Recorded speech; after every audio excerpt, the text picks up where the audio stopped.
अस्सलाम वालेकुम, welcome to my YouTube channel. तो जी कैसे हैं आप सब? उम्मीद करती हैं आप लोग ठीक होंगे। तो जी आप भी सोच रहे होंगे कि कई दिनों के बाद आज ये मैडम का व्लॉग नज़र आ रहा है। तो जी उसकी कुछ ख़ास वजह ये थी कि ईद पर भी मैं अपना व्लॉग अपलोड नहीं कर सकी, क्योंकि उस दिन बहुत घर पे काम था, जिसकी वजह से मैं बहुत बहुत बहुत ज़्यादा बिज़ी रही हूँ और मुझे मोबाइल पकड़ने का भी टाइम नहीं मिला। फिर मैंने सोचा कि चलें, अब ईद के दिन मैंने कुछ क्लिप्स रिकॉर्ड किए थे, तो सोचा था मैं ईद के दूसरे दिन इसको ना अपलोड कर दूँगी, दूसरे दिन के कुछ क्लिप्स मिलाकर। तो ईद के दूसरे दिन हम लोगों की दावत थी मेरा की फूफो की तरफ। उन्होंने कुर्बानी की थी, तो इसलिए उन्होंने हम लोगों को ना दावत पर बुलाया हुआ था। तो हम लोग तैयार होकर जा रहे थे, तो मेरा अब चली गई अपनी खाला और मामू के साथ दावत पर। और हमने सोचा मैंने सोचा मेरा को उनके साथ भेज देती हूँ, क्योंकि यहाँ से घर से जाना था मैंने ऑटो पर, फिर आगे से ऑरेंज ट्रेन पर बैठना था, उसके बाद फिर हमें चिंची पे बैठना था। तो इसके मामू और खाला जा रहे थे बाइक पर, तो मैंने सोचा कि क्यों ना इनको उसके साथ ही भेज देती हूँ। इससे ये होगा कि मेरा बेचारी इतना मतलब कि कभी यहाँ बैठो कभी यहाँ बैठो, फिर चिंची में इतनी धूप होती, इतना गर्म होता है रिक्शा धूप में खड़े होने की वजह से। तो मैंने सोचा कि इनको उनके साथ भेज देती, चले डायरेक्ट पहुँच तो जाएगी। लेकिन क्या हुआ, जैसे ये लोग ठोकर से आगे पहुँचे तो इनका हो गया एक्सीडेंट में मेरा की खाला को थोड़ी सी हाथ पे लगी और उनका पाँव मुड़ गया था। और इसके अलावा मेरा के मामू को के बाजू पर लगी थी, और इसके अलावा मेरा को बहुत ज़्यादा लगी थी।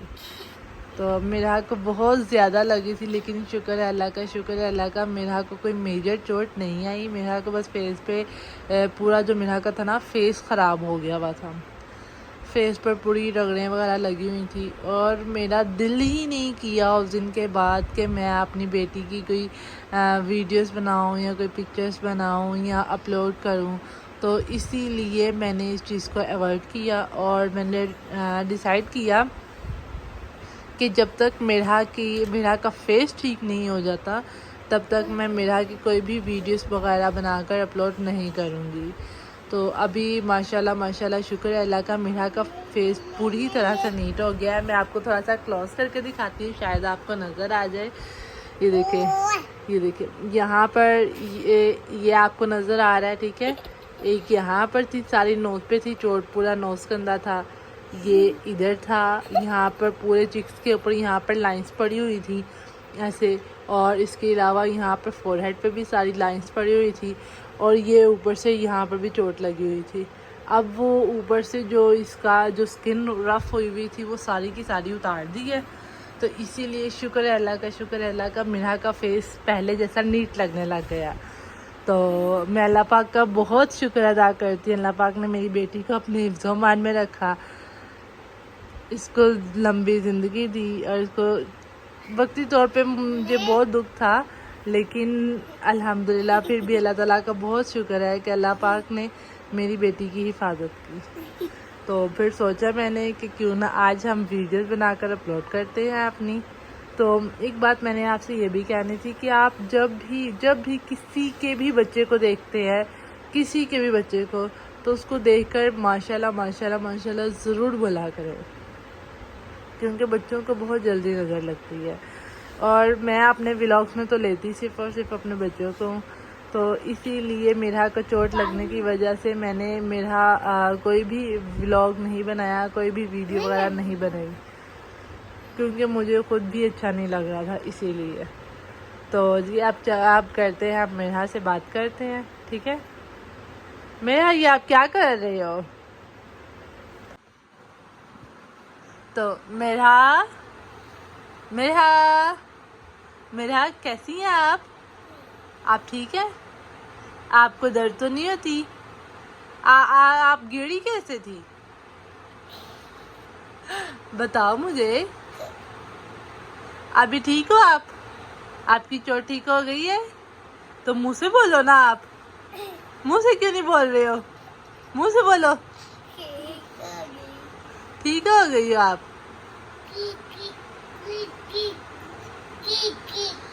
अच्छा जी, अस्सलाम वालेकुम। जुहान कैसे हो आप? आप ठीक हो? ठीक हो? ओके। आप कैसे हो? ठीक हो? ओके। मेरा भैया कैसे बोलता है चीकू? कैसे? भैया कैसे बोलते हैं ठीकू? टीकू।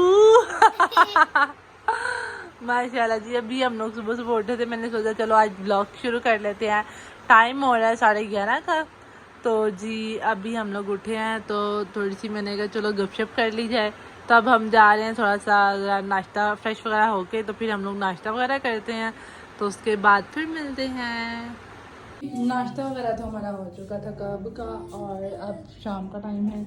जुहान यहाँ पर खेल रहा है। जुहान क्या कर रहे हो? चलो वो बास्केट उठाओ, किचन में रखो वापस लाके, चलो जहाँ पे जल्दी करो।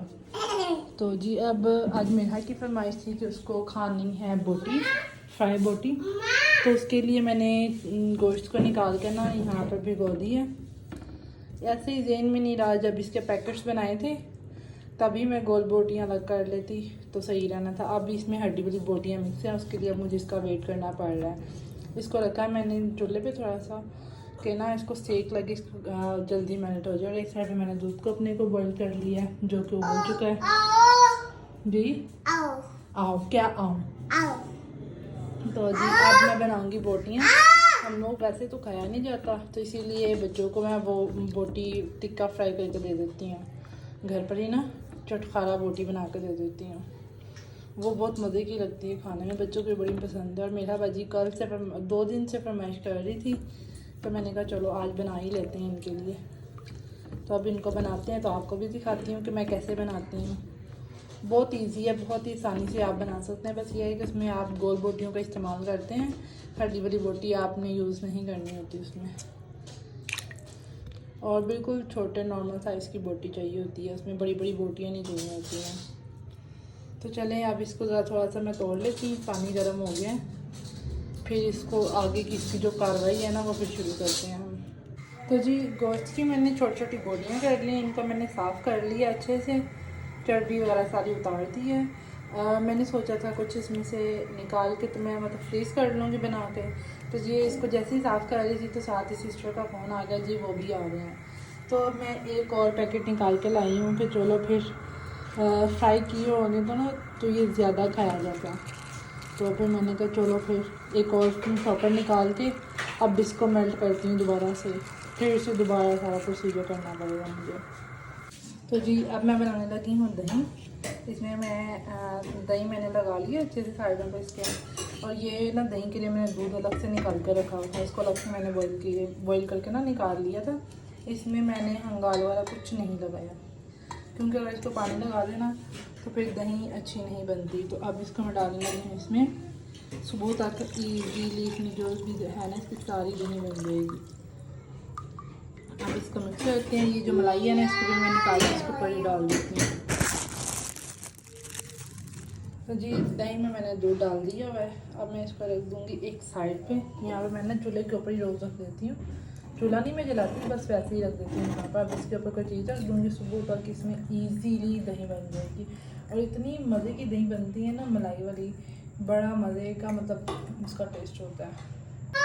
क्योंकि गोश्त अच्छा 1 मिनट, तो ये गोश्त तो अभी तक मैच नहीं होगा हमारा, तो मैंने सोचा मैक्रोनी तब से कल मैंने बनाई थी कीमे में, तो ये रखी थी फ्रिज में। सोचा पहले मैं इसको ख़त्म कर लूँ, तब तक गोश्त भी मेरा मेल्ट हो जाएगा। कीमे वाली मैक्रोनी यार ये बड़ी मज़े की बनती है, कभी बना कर देखिएगा, बहुत मज़े का इसका टेस्ट होता है। तो जी गोश्त तो मैंने यहाँ पे प्रेशर में डाल दी है। बीफ के अंदर मैंने डाली है 3 प्याज, 3 टेबल स्पून लहसुन अदरक और मिर्चों का पेस्ट, और साथ ही इसमें मैंने 2 बड़ी इलायची डाली है। और बस इसमें अब मैं पानी डाल के तो इसको रख दूँगी पकने के लिए। पानी मुझे थोड़ा सा कम लग रहा है, मैं तो आधा ग्लास और मिला दूँगी पानी, बस इससे ज़्यादा पानी नहीं मिलाना हमने, वरना जो बोटियाँ हैं हमारी गल के टूट जाएंगी। तो जी यहाँ पर मैंने प्रेशर को खोला था तो थोड़ा सा पानी इसमें बाकी था, तो अब इसको भी ना फुल फ्लेम करके मैं बिल्कुल इसको जो पानी है ना इसका खुश्क कर लूँगी। इसको अच्छे से 1-2 बार हिलाकर, तो ये जी बिल्कुल खुश्क हो चुका है। अब बिल्कुल इसकी जो बोटियाँ हैं वो बची हैं, इसको हम निकाल लेंगे एक परात में, किसी खुले बर्तन में। अब इसको ठंडे करने के लिए रख देना, क्योंकि ठंडा करके फिर ही हम इसको फ्राई करेंगे। तो यहाँ पर ये ठंडी हो चुकी हैं और इसमें थोड़े से स्पाइसेस ऐड किए हैं मैंने। हरी मिर्च, लाल मिर्च की खुशबू बड़ी अच्छी होती है, और साथ में मैंने मिलाया है। तो जी यहाँ पर और है हमारे पास धड़ा मिर्च, ब्लैक पेपर और थोड़ी सी हल्दी और खुश्क धनिया हाथों से मसल के मैंने डाल दिया था। और साथ ही इसमें मैंने मिलाया है मैदा, क्योंकि मेरे पास कॉर्नफ्लोर नहीं था। अगर आप कॉर्नफ्लोर मिलाएंगे तो उससे थोड़े से ज़्यादा क्रिस्पी बनेंगे, और ये ऐड करने का मकसद ये होता है कि ये इस फ्राई अच्छे से हो जाते हैं और इसके ऊपर जो प्याज की, लहसुन अदरक की कोटिंग होती है वो उतरती नहीं। तो जी यहाँ पर ऑयल हो चुका है गरम, तो यहाँ से हम एक एक पीस को उठाएंगे और इसमें डाल देंगे फ्राई होने के लिए। आप इसको चम्मच से भी उठा सकते हैं, मैंने हाथ से पकड़ा है क्योंकि मुझे हाथ से काम करना ज़्यादा आसान लगता है। तो यहाँ पर इसको एक एक करके हम डालते जाएंगे और इसको अच्छे से फ्राई कर लेंगे। सिर्फ हमने यहाँ पर इसको गोल्डन ब्राउन कलर देना है, ज़्यादा डार्क नहीं करना है। तो जी ये देखिए जी, ये यहाँ पर इसको गोल्डन ब्राउन कलर आ चुका है। यहाँ पर हम इसको निकाल लेंगे, और जब तक मैं फ्री होती और ये सब कुछ अंदर जाके ख़त्म हो चुका था, बस थोड़ा सा मेरे लिए बचा था, इसलिए मैं आगे इसके क्लिप्स रिकॉर्ड नहीं कर सकी। तो आप भी ये बनाकर खाइएगा, इससे ये बहुत मज़े के, बहुत टेस्टी लगते हैं। तो मिलते हैं कल एक न्यू व्लॉग में। अल्लाह हाफिज़।